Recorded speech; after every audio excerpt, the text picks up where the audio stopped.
അറബിക്കടലിനോട് ചേർന്ന് കിടക്കുന്ന പാകിസ്ഥാനിലെ ബലൂചിസ്ഥാൻ പ്രവിശ്യയിലെ ഒരു ചെറിയ തീരദേശ പട്ടണമാണ് പസ്നി. ലോകഭൂപടത്തിൽ ഒരു സാധാരണ മത്സ്യബന്ധന തുറമുഖം എന്നതിലുപരി ഇപ്പോൾ പസ്നി വാർത്തകളിൽ നിറയുന്നത് അതിന്റെ തന്ത്രപരമായ സ്ഥാനവും അമേരിക്കൻ സഹായത്തോടെ അവിടെ സ്ഥാപിക്കുവാൻ ഉദ്ദേശിക്കുന്ന പുതിയ ആഴക്കടൽ തുറമുഖവും കൊണ്ടാണ്. ഭൂമിശാസ്ത്രപരമായും രാഷ്ട്രീയപരമായും ഏറെ പ്രാധാന്യമുള്ള ഈ മേഖലയിൽ പസ്നി തുറമുഖത്തിന്റെ പിറവിക്ക് പിന്നിൽ പതിറ്റാണ്ടുകളുടെ ചരിത്രവും സങ്കീർണമായ പ്രാദേശിക മത്സരങ്ങളും അന്തർദേശീയ നീക്കങ്ങളുമുണ്ട്.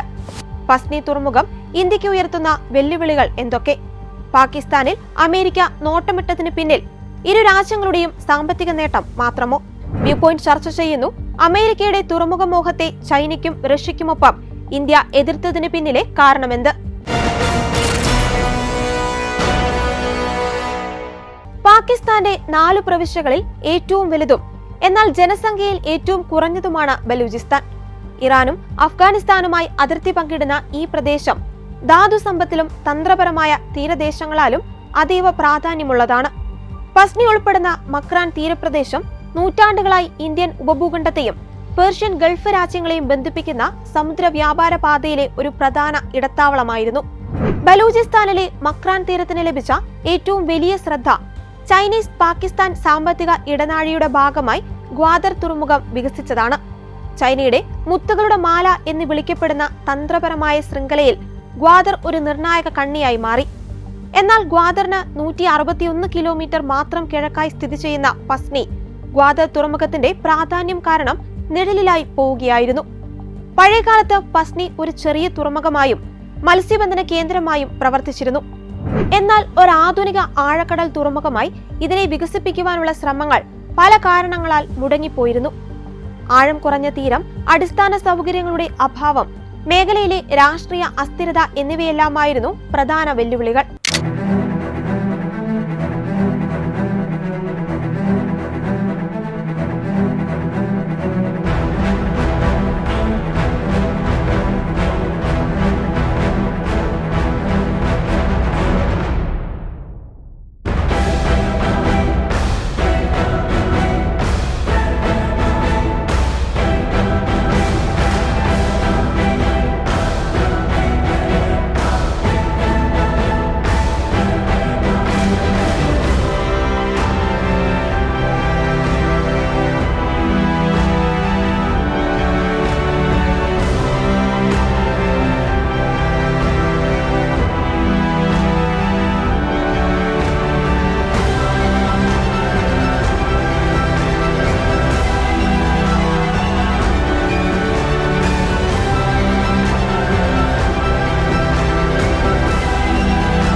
പസ്നി ഒരു അന്താരാഷ്ട്ര തുറമുഖമായി ഉയർത്തുവാനുള്ള പാകിസ്ഥാന്റെ നിലവിലെ നീക്കം ഏതെങ്കിലും ഒറ്റപ്പെട്ട സാമ്പത്തിക തീരുമാനമല്ല, മറിച്ച് മേഖലയിലെ 3 പ്രബല ശക്തികളായ ഇന്ത്യ, ചൈന, US എന്നിവരുടെ തന്ത്രപരമായ കിടമത്സരത്തിന്റെ നേരിട്ടുള്ള ഫലമാണ്. ഗ്വാദർ തുറമുഖം പൂർണ്ണമായും ചൈനയുടെ നിയന്ത്രണത്തിലായി കഴിഞ്ഞു. ഗൾഫ് രാജ്യങ്ങളിൽ നിന്നുള്ള എണ്ണ ഇറക്കുമതി ഉൾപ്പെടെ തങ്ങളുടെ പ്രധാന വ്യാപാര ആവശ്യങ്ങൾക്കായി ചൈന ഈ തുറമുഖത്തെ ആശ്രയിക്കുന്നു. പാകിസ്ഥാന്റെ സാമ്പത്തിക മേഖല ഉത്തേജിപ്പിക്കുമെന്ന് വാഗ്ദാനം ചെയ്ത CPEC യഥാർത്ഥത്തിൽ ചൈനയുടെ തന്ത്രപരമായ താൽപര്യങ്ങൾക്കാണ് മുൻഗണന നൽകുന്നത് എന്ന വിമർശനം പാകിസ്ഥാനിൽ ശക്തമാണ്. ഒരു വിദേശ ശക്തിയുടെ അമിതമായ സ്വാധീനം രാജ്യത്തിന്റെ പ്രതിരോധ വ്യാപാര കാര്യങ്ങളിൽ ഉണ്ടാകുന്നത് പാകിസ്ഥാൻ സൈന്യത്തിനും ഭരണകൂടത്തിലെ ഒരു വിഭാഗത്തിനും ആശങ്കയുണ്ടാക്കിയിട്ടുണ്ട്. ഈ പശ്ചാത്തലത്തിൽ ചൈനയെ പൂർണ്ണമായി അകറ്റാതെ തന്നെ മറ്റൊരു ആഗോള ശക്തിയുടെ പങ്കാളിത്തം ഉറപ്പാക്കി ഒരു തന്ത്രപരമായ സന്തുലനം നിലനിർത്തുവാൻ പാകിസ്ഥാൻ ആഗ്രഹിക്കുന്നു.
പാകിസ്ഥാനിലെ അമേരിക്കൻ തുറമുഖം എങ്ങനെയാണ് ഇന്ത്യയുടെ ചബഹാർ പദ്ധതിയെ ബാധിക്കുക?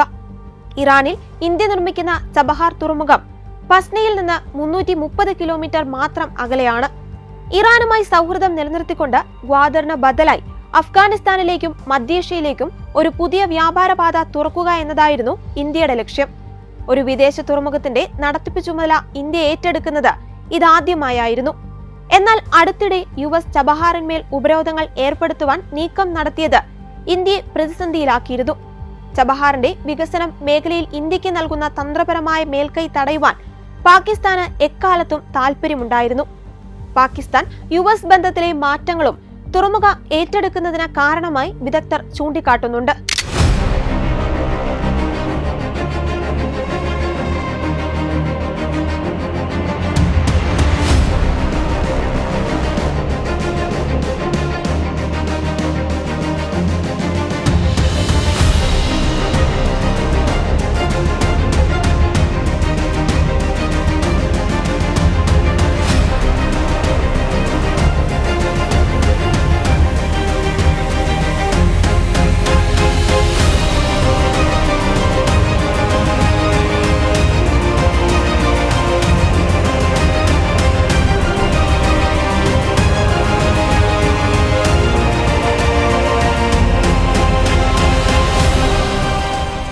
ജോ ബൈഡന്റെ ഭരണകാലത്ത് താലിബാനുമായുള്ള ബന്ധം ഉൾപ്പെടെയുള്ള വിഷയങ്ങളിൽ അമേരിക്ക പാകിസ്ഥാനോട് ഒരു അകലം പാലിക്കൽ നയമാണ് സ്വീകരിച്ചിരുന്നത്.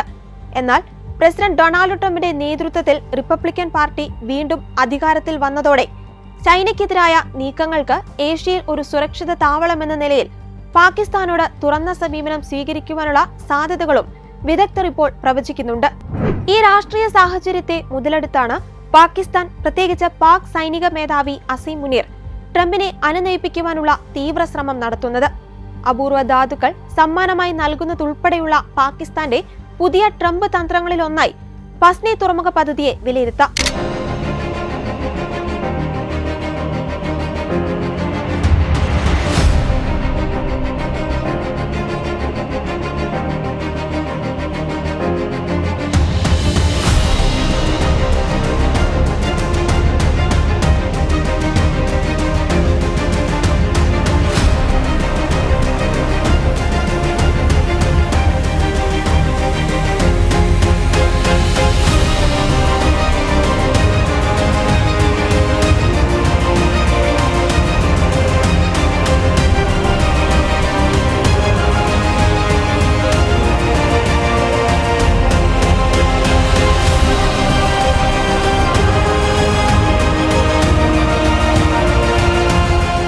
പസ്നി ഒരു സൈനിക താവളമാക്കാൻ പാകിസ്ഥാന് പദ്ധതിയില്ലെന്നാണ് പറയപ്പെടുന്നത്.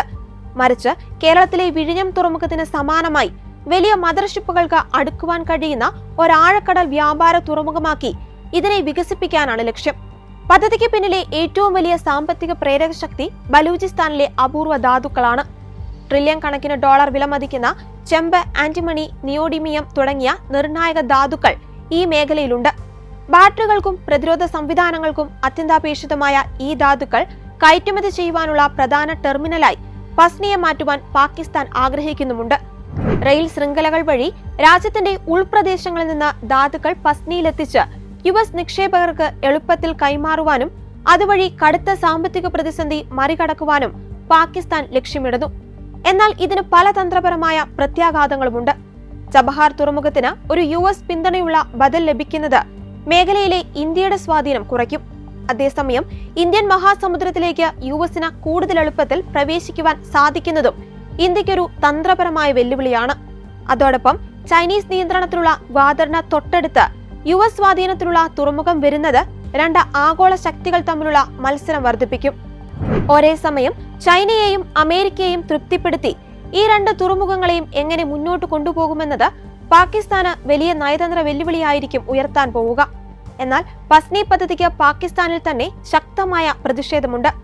ബലൂചിസ്ഥാന്റെ സ്വാതന്ത്ര്യത്തിനു വേണ്ടി പോരാടുന്ന ബലൂച്ച് വിമതർ പാക് സർക്കാർ തങ്ങളുടെ പ്രകൃതി വിഭവങ്ങൾ കൊള്ളയടിക്കുവാനും വിദേശ ശക്തികൾക്ക് വിൽക്കുവാനും ശ്രമിക്കുകയാണെന്ന് ആരോപിക്കുന്നു. ഇമ്രാൻഖാന്റെ രാഷ്ട്രീയ പാർട്ടി ഉൾപ്പെടെയുള്ള പ്രതിപക്ഷം രാജ്യത്തിന്റെ പരമാധികാരത്തെ തകർക്കുന്ന രഹസ്യ കരാറുകളിലൂടെയാണ് പ്രകൃതി വിഭവങ്ങൾ അമേരിക്കയ്ക്ക് കൈമാറുന്നതെന്ന് ആരോപിക്കുകയും സൈനിക മേധാവി രാഷ്ട്രീയ ചർച്ചകൾ നടത്തുന്നതിനെ ഭരണഘടനാ വിരുദ്ധമായി വിമർശിക്കുകയും ചെയ്യുന്നുണ്ട്.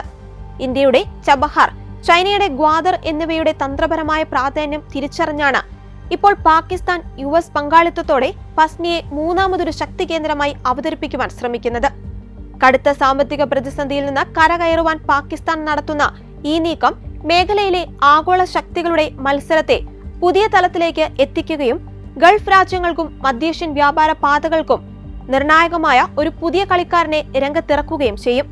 വൈറ്റ് ഹൌസിന്റെ ഔദ്യോഗിക അംഗീകാരം ലഭിച്ചാൽ ആഗോള രാഷ്ട്രീയത്തിലെ തന്ത്രപരമായ മേഖലകളിൽ ഒന്നായി മാറുവാൻ പോന്നതാണ് പാകിസ്ഥാന്റെ പസ്നി തുറമുഖം. പശ്ചിമേഷ്യൻ സംഘർഷഭൂമിയിൽ പ്രത്യേകിച്ച് ഗാസയിലെ യുദ്ധം അവസാനിക്കില്ലെന്ന ലോകത്തിന്റെ പൊതുധാരണ തിരുത്തിക്കുറിച്ചുകൊണ്ടാണ് US പ്രസിഡന്റ് ഡൊണാൾഡ് ട്രംപിന്റെ നയതന്ത്ര ഇടപെടലുകൾ ഒരു നിർണായക സമാധാന കരാറിന് വഴിയൊരുക്കിയിരിക്കുന്നത്. ഈ വിജയം ട്രംപിന് രാഷ്ട്രീയമായും വ്യക്തിപരമായും വലിയ നേട്ടമാണ് ഉണ്ടാക്കിയിരിക്കുന്നത്. ഇസ്രായേലിന്റെ താൽപര്യങ്ങൾ പൂർണ്ണമായി സംരക്ഷിക്കുമെന്ന പ്രതിച്ഛായ നിലനിർത്തുന്നതിനൊപ്പം അറബ് ലോകത്തെ USന്റെ മേധാവിത്വം ഊട്ടിയുറപ്പിക്കുവാനും ഈ കരാറിലൂടെ ട്രംപിന് സാധിച്ചിരിക്കുകയാണ്. കേവലം 240 മണിക്കൂർ നീണ്ട തീവ്രമായ നയതന്ത്രത്തിലൂടെ ഉറപ്പാക്കിയ ഈ പ്രാഥമിക ഉടമ്പടി എല്ലാ ബന്ദികളെയും ഉടൻ മോചിപ്പിക്കുന്നതിനും ഇസ്രായേൽ സൈന്യത്തെ മുൻകൂട്ടി അംഗീകരിച്ച അതിർത്തികളിലേക്ക് പിൻവലിക്കുന്നതിനും നിർബന്ധിക്കുന്നതാണ്. ഈ ഒന്നാംഘട്ട കരാർ വിജയം വ്യക്തിഗതമായ വിശ്വാസ്യതയുടെയും പ്രാദേശിക രാഷ്ട്രീയപരമായ സ്വാധീനവും ഉപയോഗിച്ച് ട്രംപ് അതിവേഗം നടപ്പിലാക്കിയ നയതന്ത്രപരമായ മുന്നേറ്റമായി വേണം കണക്കാക്കാൻ. ട്രംപിന്റെ വിദേശ നയത്തെക്കുറിച്ചുള്ള പ്രത്യയശാസ്ത്രപരമായ അടിത്തറയിലാണ് ഈ കരാറിന്റെ വിജയം ആഴത്തിൽ വേരൂന്നിയത്. തനതായ സ്വാധീന രീതികൾ ട്രംപ് സമർത്ഥമായി ഉപയോഗിച്ചു. അദ്ദേഹത്തിന്റെ തന്ത്രം ഉയർന്ന തലത്തിലുള്ള വ്യക്തിഗത ചർച്ചകളാൽ നിർവചിക്കപ്പെട്ടു. പ്രത്യേകിച്ചും ഇസ്രായേലി രാഷ്ട്രീയ ഭൂമികയിലെ അദ്ദേഹത്തിന്റെ വിശ്വാസ്യതയും ജനപ്രീതിയും അദ്ദേഹം ഉപയോഗപ്പെടുത്തി. റിപ്പോർട്ടുകൾ അനുസരിച്ച് ഇസ്രായേലി പൊതുജനങ്ങളിൽ നിന്നും പ്രത്യേകിച്ച് ബന്ദികളുടെ കുടുംബാംഗങ്ങളിൽ നിന്നുമുള്ള അദ്ദേഹത്തിന് ലഭിച്ച പിന്തുണ കാരണം ഗാസയിൽ ബോംബിംഗ് നിർത്തുവാൻ ഇസ്രായേലിനോട് ആവശ്യപ്പെടുവാനും സമാധാന കരാർ അംഗീകരിക്കുവാൻ അവരെ പ്രേരിപ്പിക്കുവാനും തനിക്ക് കഴിയുമെന്ന് ട്രംപിന് ആത്മവിശ്വാസമുണ്ടായിരുന്നു. ഇസ്രായേൽ രാഷ്ട്രീയക്കാരേക്കാൾ അദ്ദേഹത്തിനുണ്ടായിരുന്ന ഈ ജനപ്രീതി പ്രധാനമന്ത്രി ബെഞ്ചമിൻ നെതന്യാഹുവിനുമേൽ അഭൂതപൂർവമായ സ്വാധീനം ചെലുത്തുവാൻ അദ്ദേഹത്തിന് സാധിച്ചു. ഗാസ കരാറിലേക്കുള്ള നയതന്ത്രപരമായ വഴിത്തിരിവ് അപ്രതീക്ഷിത സംഭവ വികാസങ്ങളിൽ നിന്നായിരുന്നു. ദോഹ ആക്രമണത്തെ തുടർന്ന് ഇസ്രായേൽ പ്രധാനമന്ത്രി ബെഞ്ചമിൻ നെതന്യാഹു ഖത്തർ പ്രധാനമന്ത്രിയോട് ക്ഷമാപണം നടത്തിയത് ട്രംപിന്റെ നേരിട്ടുള്ള ഇടപെടലിന്റെ ഫലമായിരുന്നു. വൈറ്റ് ഹൌസിൽ നിന്ന് നടത്തിയ ഫോൺ വിളികളിലൂടെയാണ് ഈ ക്ഷമാപണം സാധ്യമായത്. ഈ സംഭവത്തിന് പിന്നാലെ ഉടലെടുത്ത അനുകൂല സാഹചര്യം ഉപയോഗിച്ചാണ് ഖത്തറിന്റെയും ഈജിപ്തിന്റെയും മധ്യസ്ഥതയിൽ ഈജിപ്തിലെ ഷാമിൽ ഷെയ്ഖിൽ സമാധാന ചർച്ചകൾ നടക്കുകയും കരാർ യാഥാർത്ഥ്യമാവുകയും ചെയ്തത്. പാലസ്തീൻ രാഷ്ട്രപദവിക്ക് ബ്രിട്ടൻ പിന്തുണച്ചതിനെ UN പൊതുസഭയിൽ US പരസ്യമായി വിമർശിച്ചതിന്റെയും പാലസ്തീൻ പ്രതിനിധികൾക്ക് വിസ നിഷേധിച്ചതിന്റെയും പശ്ചാത്തലത്തിൽ വേണം ട്രംപിന്റെ ഈ നയതന്ത്രപരമായ നീക്കങ്ങളെ വിലയിരുത്തുവാൻ. എന്തായാലും സമാധാന കരാർ പ്രാബല്യത്തിൽ വന്നാൽ യുദ്ധത്തിന്റെ കാർമേഘം നീങ്ങി പ്രത്യാശയുടെ പുലരി ഉദിക്കുമെന്ന പ്രതീക്ഷയിലാണ് ഇസ്രായേലും ഗാസയും.